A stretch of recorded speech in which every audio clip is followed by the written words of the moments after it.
Hello everybody, how is it going? My name is Lucas and welcome to the Cajun Guitar Gear Podcast, the special NAMM 2024 After Dark edition.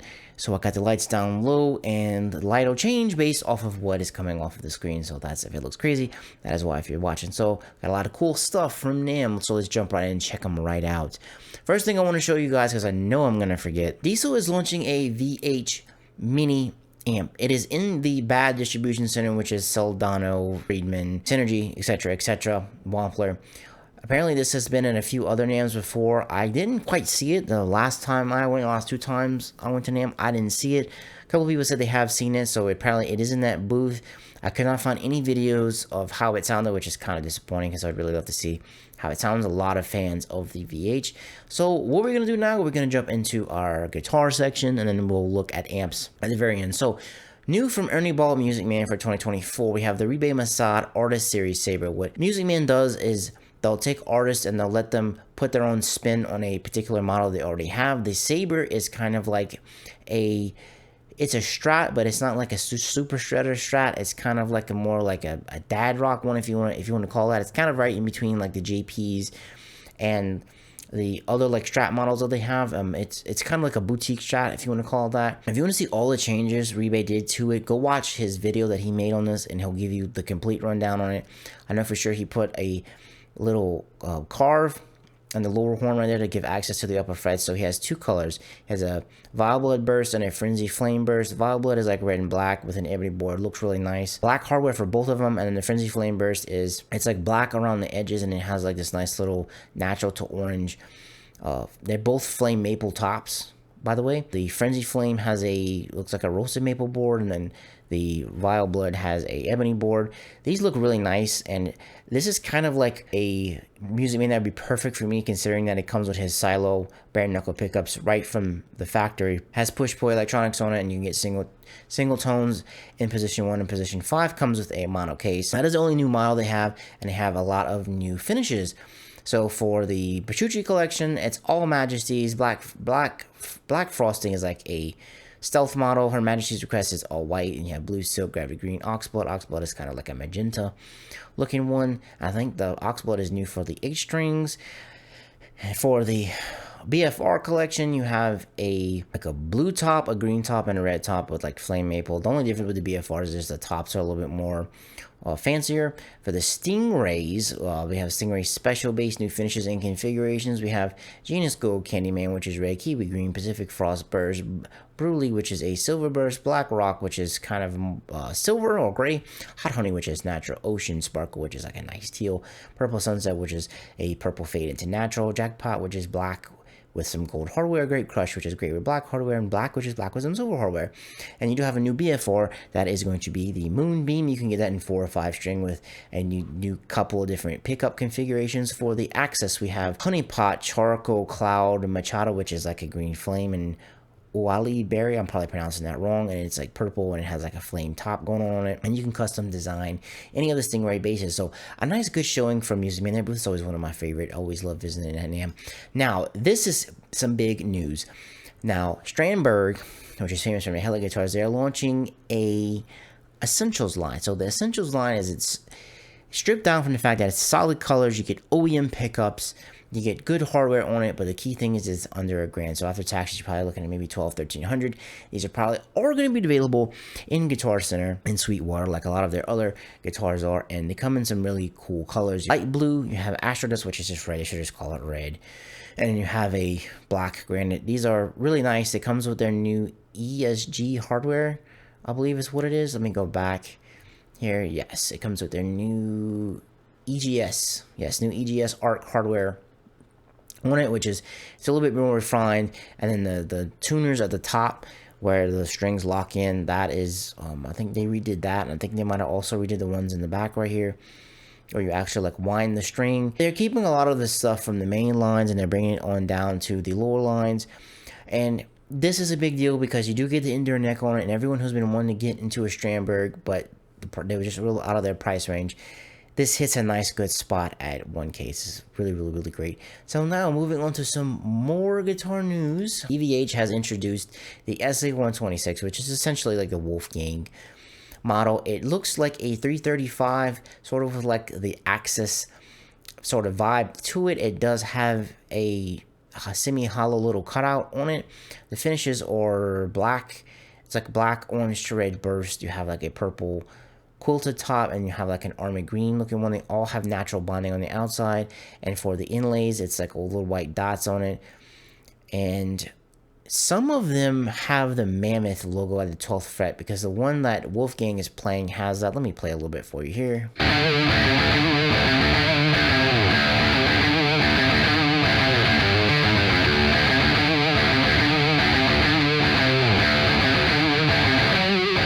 See, on the one he's playing right here, like the orange one with the quilt on it, he has like a little Mammoth logo right there. I guess that's a special one. It's a lot like an Axis. Wolfgang is a really big fan of Dave Grohl, and Dave Grohl plays at 335, so this kind of makes sense why he would want a guitar like this. It's good to see him putting his stamp on the EVH line. I think this is the first real guitar that he had a hand in making. The tom bridge on it looks really nice. It's not like your typical tom bridge, because it has the plate on it for the saddles is a little bit longer. It comes with a mahogany body with a basswood block. It uses their own EVH pickups. They just call them EVH SA 126s on it. I don't want to play the whole video for it. The heel is okay. It's a 4-bolt pattern. It's not my favorite heel. I don't really know if I would gel with this guitar very well. It looks like a guitar you'd play standing up, since there's really no forearm contour, but you can adjust the truss rod at the neck, which is based. All guitars should have that. I absolutely love that. You got a 3-way toggle switch on it, an EVH harmonica bridge. Okay, that makes sense. Yeah, base plate of the saddle center are a lot wider than your typical tom bridge, which that looks really cool. I really wish, first of all, I wish I could play this. First of all, I wish it also be a NAMM, but EVH is part of Fender, and Fender does not go to NAMM anymore. They haven't been there ever since COVID. So that is the new EVH, what is this called? SA126. That is Wolfgang Van Halen's special model. It looks really nice. Has a nice big headstock on it. Moving right along, we go check out from my friends at Mayones. They launched some really cool stuff. Let's start with the basses, because I might end up forgetting this. All the basses now come standard with the Musashi and Notorio. I probably mispronounced that. I'm so sorry for butchering that. It's like you can monitor it with headphones. It's like a little power supply there. For the Duvels, new for the Duvels, they kind of streamline things. You can get inline dots at the inlays for the dots. You can get them at on the upper edges for up to 12th fret, and then after the 12th fret, 15, 17, 19, 24. It is at the lower reaches, which I really like the ascending dots thing. All their 7-string models are going to be 26.5 now, which is awesome, because all 7 strings should start at that, in my opinion. And stock now, you're going to be able to get their own Velvetone pickup. So for the longest time when you ordered a Mayones, the stock pickups were Seymour Duncan's, but now it's going to be their own Velvetone pickups, which they developed in-house, which is really cool, because they were developed with the guitars they were playing with. That is really nice to see. I know you can get matching headstocks now, along with the bodies, which with the quilts on the body, and I think they brought some newer features to the lower lines whenever you lower lines. So some of the lower ones, whenever you order it, I mean, you can pretty much get anything you want, but I think they made the prices a little bit more better now, supposedly. Check with your Mayones dealer to see that I'm not just talking out of my butt and I'm actually making sense. For the Aquila, I think that's how you pronounce that. Once again, butchering stuff. I always called Aquila. This is like rebase Saber that we looked at. This is kind of in that same vein, kind of that boutique Strat, not necessarily a super Strat per se for some shredding or some metals. It's kind of more of your like dad rockish, like John Mayer type of vibe stuff for this. You can get them aged, so they're relic, which is taste for relic. This looks really, really cool. You can get them in hum, single, you can get them in hum, you can get them however you want them. This looks really nice. I would love to own one of these, to tell you the truth. These are fantastic. They look great. You can get them aged. And I think that is going to be it for Mayones. They finally made a return to NAMM after they haven't been there since 2020. And this is the first year NAMM has actually been in January since 2020. They skipped the year, and then they did it in June, and then they did it in April, and now it's finally back in January, which is awesome to see. Now, another thing that launched this week, I don't even know if this is at NAMM to tell you the truth, but it did launch this week, and I wanted to cover it. LIfeson from Rush, keeping with his Lurksys signature gear, he has a Lurksys Omega amp he just relaunched. He has his Lurch's pedal he's launched. Now he has his own signature Strat. It's going to be through Godin. Price is going to be $4K. It's white with a black pickguard. One of the special features on it is it does have one of those. It doesn't have a blade. It just has like a little toggle switch like Les Pauls have, and it's on it's on the lower horn. If you're watching right now, it's on the lower horn toward the upper end of the pickguard. It does have two trim bridges. You have a 2.1, like your traditional Fender 2.1. It looks like Godin's like own bridge that they made, which looks really nice. And they do have a tone and you have a volume on it. And another thing that's cool is you can also get it in a Floyd Rose bridge if you would like to get that too. They don't show you any pictures of it, but it's right here. You don't have any. Godin is showing off their bridge. They don't have any pictures of just with the Floyd Rose. On it, it comes with Alex's Mojo tone pickups. It comes with stainless steel frets. If you're a fan of Alex and you like Godin guitars and you like his stuff, this is absolutely perfect for you. I'm glad to see that he has a Strat style signature now because he's had his Les Paul signature forever. And it's good to see now that he's getting a Super Strat one. Continuing with guitars, this is our last guitar for the NAMM tour here on the Cajun Guitar Gear podcast. If I missed anything, guys, please put it in the comments down below. I'm sure I missed some stuff. This is just the stuff that I found cool. This is coming from Schecter. This is Ernie Marshall's AM6, and it is in a satin royal blue sapphire. It's like this light blue. It looks really cool. Has some white bobbins on the pickups. It's really just a new color. I think his signature model launched last year, and it has like this green metallic color on it. I think it's the best color he's launched. His blue looks awesome. I would like to see him do like a red. Solid color guitars need to make a comeback because a lot of people have moved away from him because they want to put these fancy tops to impress people. Solid color guitars, I mean, they may look boring to people, but they're just awesome. They're simple, they're sleek, they're matching the headstock. It looks great. Roasted maple. Compensated nut. This is a really cool guitar if you're a fan of Aaron and Schecter, knocking it out of the park. Now we are going to be moving on to some amps. And like we were talking about before, the smaller lunchbox style amp is kind of ruling and taking over NAMM. So Synergy, which is part of that bad distribution of Soldano and Morgan and Fayette and Friedman and Engel. Well, I take that back. Engel's not underneath that realm. They're under the LTD realm. But you can get an Engel module for Synergy. What Synergy kind of gets, I don't say a bad rap, but they go under the radar. A lot of people don't really hype them up, but they're the closest thing that you can get to a tube amp that you can change flavors of on the fly. So it's kind of like a tube modeler in that sense, meaning that you can swap out the module. So you can put an Engel, a PV. You can, as long as they make the module, you can slap it in here. So following like with the Friedman IRX and with the Soldano Astro, you do have IR technology built in. You can change the IRs. You can change the power structure. I think you can like put it down or up. They didn't kind of really explain it that much. There's no videos of this that I could really find, which is also another sad thing. You do have volume and tone on the front. And when we move to the back of the amp, you have 4, 8, and 6 ohm cab inputs, effects loop, and a headset, a balanced output, MIDI. I think it does come with a MIDI foot controller by default, and you have a USB port on it. This is fantastic. I really would like to get this on my channel so I could play it. My friend has a Synergy rack unit that he uses with his like own specific power amp, and he has a Friedman. I think he has a Friedman Levi, and he has the Fender modules, and he loves all of them, and he says they're great. I think this is fantastic because it's like you can buy one amp. You can get the big amp head. With the big amp head, you can put like 2 modules in. I think the same thing with the rack. And with the little 20-watt amp, you only use 1 module at a time, but it's really cool because a lot of the modules have 2 different channels on them. So this is nice and small. It's just going to be coming in the second half of 2024. There's no price on it. I imagine it's going to be somewhere in about the 2K range. And it is going to use EL84 tubes in it. The Soldano uses 6v6. It is going to use EL84. This has been confirmed by Synergy. It's in the comments down here below. So if you go to Synergy Amp's Facebook page, I don't want to show everybody's name and stuff on Facebook. So just go down there and check it if you don't believe me, but it is going to be using EL84 tubes. Now another smaller amp. To keep up with things, we are going to be checking out the Revv G50. So this is the Generator 50. I'm looking at it right now on Sweetwater. If you would like to pre-order one or anything from Sweetwater, look in the links down below in the description or in any of my videos. I am a partner with Sweetwater. I'm blanking on the word of it right now that I can't think of, but if you use my link, you buy some stuff, I get a small, tiny little kickback. I use that kickback. I invest it right back in the channel to keep bringing you cool stuff. It's the only advertisement I'm going to do because this is 100% unsponsored. So this is a 3-channel amp. You get clean crunch, and you get the overdrive, or the lead channel, I should say. You do get the IRs from 2 notes. You get 6 of them. that you can change out in the front, but you can put a bunch of them in here. You can store a lot of them. It's just like the Revv Generator Mark III and the 100R that I have that I've showed you on here, and the 100R, 100P Mark IIIs, just like that. You have a headphone. The headphones is in the back, I believe. You can connect it to your phone, tablet by Bluetooth.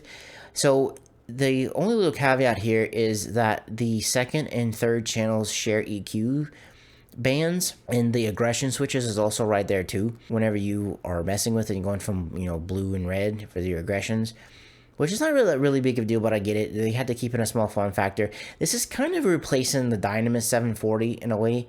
It's kind of fitting that niche of like a kind of in between, because there's a Generator 20, there's a 120, and you have something right in the middle with a 50. Let's go to the back of the amp. You have your MIDI in, your MIDI through, you have gate, you have reverb, you have the cab lighting. If you buy Revv's cabs, there's like a little light you can connect it to, and it corresponds to the channel that you're on. You have a mini foot switch. You can bring it down from 50 watts to 10. You have 4, 8, and 16 ohm plugs to connect it. You have XLR right and left. You have your fuses. You have your bias points.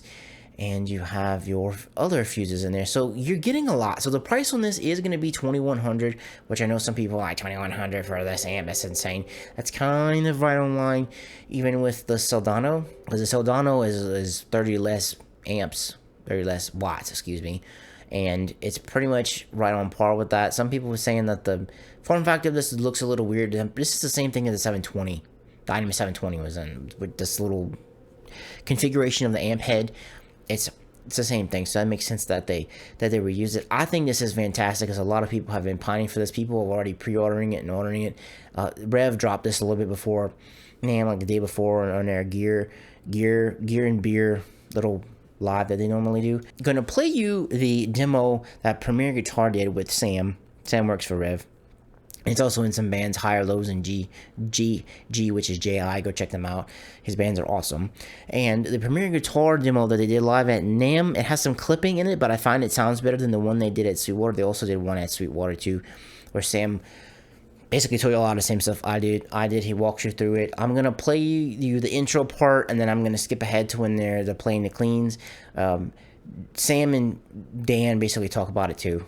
Well, Dan kind of explains everything I just kind of did. So let's play to it, and I'll skip around.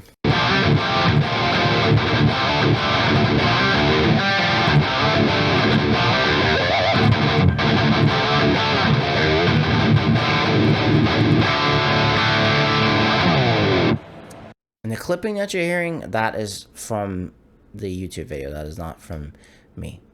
A little bit about, I know you guys had the G20, the smaller head. And now you kind of expanded it here. So tell us a little bit about the thoughts behind this design. Yeah, absolutely. So the Generator 50 is sort of the in-between amp, right? We've got the Generator 120 and then the Generator 20, but we didn't have anything between, and a lot of guys just want to maybe, half-powered. 120 watts is a big head, right? So I wanted to bring something that had the same platform, offer the same functionality, sound, and give them half watts, and so, or 50 watts, half of the 120. And so I did that, and so I was able to cram in the 100, essentially the 100P or channel 3 from the big head, the 120, but kind of give it a different flavor where it's an in-between. Revv stuff comes stock with 606. This comes stock with EL 34s, a lot like the 10th generation Mark III 120 that comes with EL 34s. It's just something just a little bit different. So I'm going to play you some cleans right here. Sam's playing some cleans. So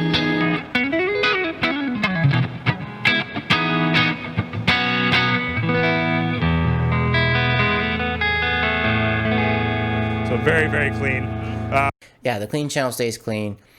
It doesn't really break up. Let's go to some crunch now. This is in the green channel. This is like Marshall style.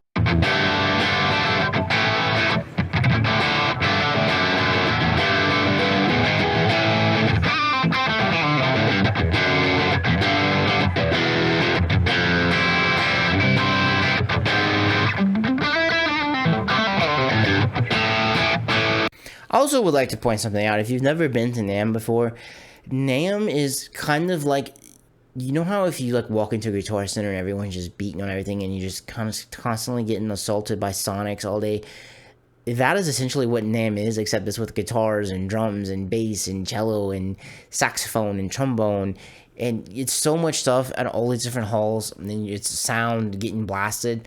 So the point I'm trying to make after talking so much is that the fact that it has the built-in tune notes that they're connecting it to their computer, that you can get it to sound this good while at NAMM, is a testament to how cool built-in load boxes and IR technology is for NAMM. I know a lot of people say they don't care about that, and others say, oh man, you got a good cab and a good mic, put a mic on it, man, you gotta move some air, brother, let's go, brother. For NAMM and for a lot of club settings where it sounds like shit, this is so fantastic. And I'm sorry, I just want to kind of harp on that we got a better sound from a demo at NAMM than we did from Sweetwater when they just mic'd this amp in the cab. I might get in trouble for saying that because I am a Sweetwater affiliate link. Yes, that's the word I was looking for earlier, affiliate link. But sorry, I went off on a tangent. I just kind of wanted to point that out, how good this sounds recording it from NAMM, and NAMM is literally just like the worst place to record or try anything. So anything from like your kind of classic rock to like kind of the split coil, kind of, you know, like prog sound.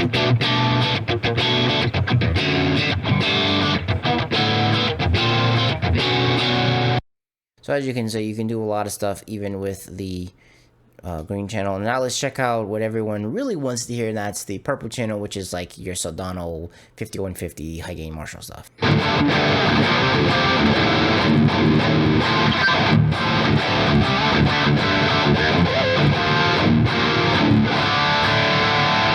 Yeah, just super tight, really aggressive. More so, I would say, than the previous 120 even. Like.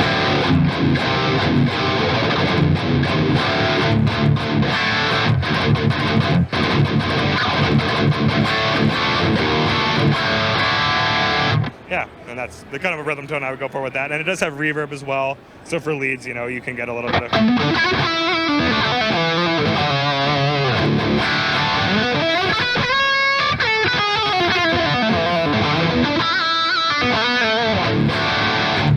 Yeah, that's it. And then the fourth channel? Or those three channels? Three on this, yeah, and it's based on the purple channel. That is basically going to be it for the Revv G50. As you heard, it sounds awesome, sounds fantastic. If you're looking for an amp that's smaller, that's not as big as, you know, the other big 120s or 100s, and you want something small, this is it. This seems to be taking over the industry, as everything that we've seen, everything that's been coming out, it's been all about the smaller amps. And guys, that is going to wrap things up for the NAMM After Dark Cajun Guitar Gear podcast. Like I said earlier, I think I did. Anyway, if you saw anything cool that I missed, put it in the comments down below. If you want to talk and chit chat about everything, please, guys. I love to talk and interact in the comments down below. Once again, thank you guys for spending some time with me and watching this podcast, because the very few people who do watch this currently, pretty much only do it for you. I know I kind of talked about this before, and it's kind of going to lead me into, I'm doing a whole video on, guys, if you've only come in here for NAMM stuff, you can check out now. I'm going to go on a tiny little bit of spiel. I've noticed lately that views on gear-centric stuff has kind of fallen out. The bottom has completely fallen out. On like new amps that drop, on channels that have like 100,000 subs plus, they are not getting views on their videos. Now, I know there's a whole lot of things you can put in that. People aren't interested in it. They aren't doing enough videos. Yes, but like people that I've been watching for like 10 plus years, a lot of their videos are not getting any views. Let's see how much this Premier Guitar video has. This has 4,000 views, which is all right. But look, they have almost they have 689,000 subscribers, and this is a NAMM video for a new amp. So I'm just very shocked. This should have more than that. The views have fallen out. So make sure you subscribe to the channel, because I'm doing a whole video going over that. I've kind of gathered a little bit of evidence. I'm going to give you my thoughts on everything. And it pretty much points to just YouTube wanting short stuff. So this podcast is not what they want. This podcast will probably clock in a little under half an hour. This type of podcast is like not what they want or care about anymore. They want like under a minute clips for their shorts that they pump out, because it keeps people engaged. Because I guess they can't keep people engaged on YouTube anymore because of TikTok, but that's a whole other thing. So guys, thank you. If you listen to that little rant I went on, bless you. Thank you so much for spending some time with me. I greatly appreciate it. I'll catch you in the next video. If you thought this one was cool, leave me a like. I greatly appreciate it. I'll catch you in the next one. Peace.